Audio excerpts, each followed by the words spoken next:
Lately, napapansin ko yung mga tao mas interesado sila dun sa either part-time or flexible na shift. So, for the most part, ang sagot ko lang lagi, hanap ka ng output-based. Kapag sinabing output-based, ibig sabihin gagawa ka laang ng task o kaya ay meron kang output. Collaterals, ganyan. Ang collaterals, guys, ito ay yung mga ginagamit na pinupost sa social media, video, photos, overall graphics design. So, kung naghahanap kayo ng pwede ninyong pag-aralan na niche, industry, or service na pwede ninyong i-offer as a freelancer na hindi nagre-require ng may specific na oras ng shift, then I would highly recommend you check out graphics design. Yung kasi mga marunong gumawa ng graphics design, mas versatile sila. Kumbaga, mas na-diversify nila yung kanilang skill set para mas wider yung audience, yung target market, or yung possible na maging clients. Bukod pa doon, dahil nga marunong kang gumawa ng graphics design, mas madali na para sa iyo mag-create ng mga attractive marketing materials na pwede mong gamitin para sa sarili mong business, which is yung freelancing. Isa pa, visual contents or such a powerful communication tools. Ganon. Kasi napapansin ko yung mga marunong talagang gumawa ng graphics design, they can easily convey yung message nila through their designs. So, whether they're creating a compelling proposal, presentation, reports, parang mas nagiging satisfying sa clients yung ganon. So, mas nagkakaroon tuloy ng higher potential of earning, kumbaga. So, kahit kakaunti yung oras na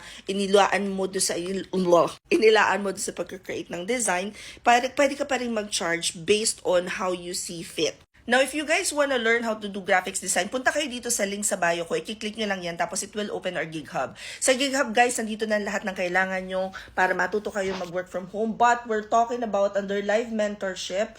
Meron kaming class na, syempre hinanap ko. Ayan, 999 graphics design with internship. 2 weeks yung internship noon, output-based. So, through our classes, you'd be able to learn how to create designs that ensures consistency in your client's branding and marketing efforts. We also highly encourage dito sa class na to na you inject yung iyong personality and you'd be able to portray yung parang uniqueness of your work.